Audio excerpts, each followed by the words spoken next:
ఉన్నారా మరి టీచర్స్ కానీ వాళ్ళు కానీ 22 సంవత్సరాలు 23 సంవత్సరాలు అయితే కొద్దిమంది 65 వరకు కూడా పనిచేయగలుగుతారు. 65 వరకు కూడా పనిచేయగలుగుతారు. యూనివర్సిటీలలో 65 నడుస్తుంది ఇప్పుడు ఆల్రెడీ. ఎందుకంటే ప్రొఫెసర్లకి 65 వైద్య కళాశాలలో గాని మిగతా కళాశాలలో 65 నడుస్తా ఉన్నది. సో ఇప్పుడు ఉన్నటువంటి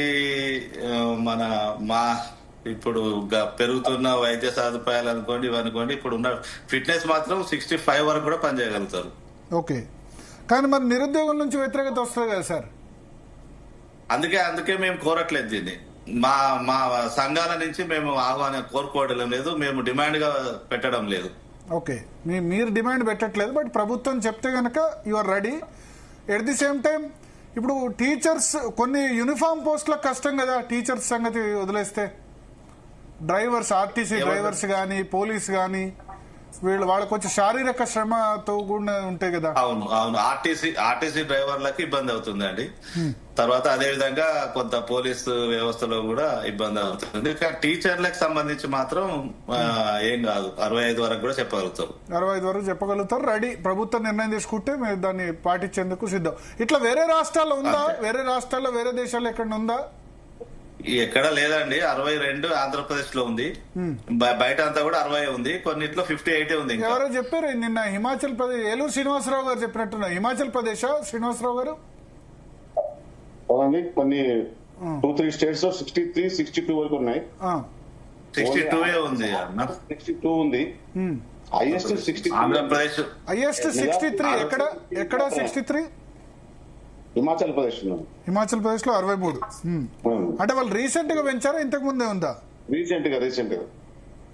ఓకే, ఆంధ్రప్రదేశ్ మరి మా ఏఎఫ్టిఓ అధ్యక్షుడు హిమాచల్ ప్రదేశ్ ఉన్నాడు. ఓకే, మరి వాళ్ళ దగ్గర అయితే నాకు తెలిసిన అయితే 63 లేనట్టుగా ఉంది. అయితే నిన్న వేరే దేశాల్లో చాలా, ఒక చైనా తప్ప వేరే దేశాల్లో 65 పైన కూడా ఉంది అనేది అన్నారు శ్రీనివాసరావు గారు. ఎక్కడ అది ఆల్ ఇప్పుడు మీరు ఇంగ్లాండ్ గానీ యుఎస్ గానీ జర్మనీ, ఫ్రాన్స్ తీసుకున్నప్పుడు అక్కడ ఎనీ ఎంప్లాయ్మెంట్ అనేది హెల్త్ ఇన్సూరెన్స్ తో లింక్ అయి ఉంటుంది. 65 years వరకు వర్క్ చేస్తేనే హెల్త్ ఇన్సూరెన్స్ కవర్ అవుతుంది. కాబట్టి అక్కడ ఒక ఎక్సెప్ట్ చైనా, డెవలప్డ్ కంట్రీస్ లో అన్ని 65 ఉన్నాయి.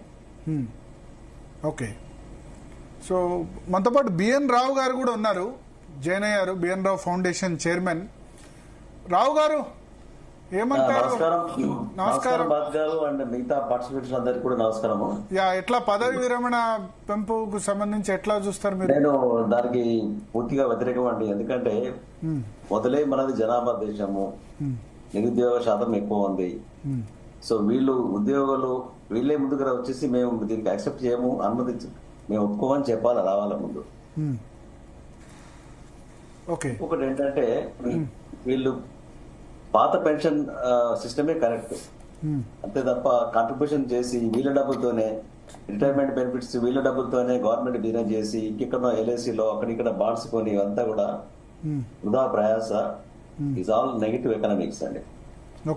ఇది నా దృష్టిలో ఈ ఏజ్ లిమిట్ పెంచడం అనేది పూర్తిగా ప్రభుత్వ అసమర్థత, ఆర్థిక స్థితిని సరిగా చేయలేక ఇట్లాంటి తప్పు నిర్ణయాలు తీసుకుంటున్నారు. ఇంకా కన్ఫర్మ్ లేదు అంటే ఉన్నది, subject to that condition.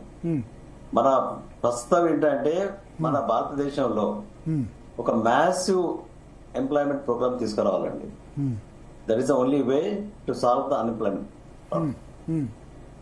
So unemployment ఎందుకు వచ్చింది అనేది కారణాలు ఎన్నో ఉన్నాయి, నేను ఒక 1 hour మాట్లాడగలుగుతాను.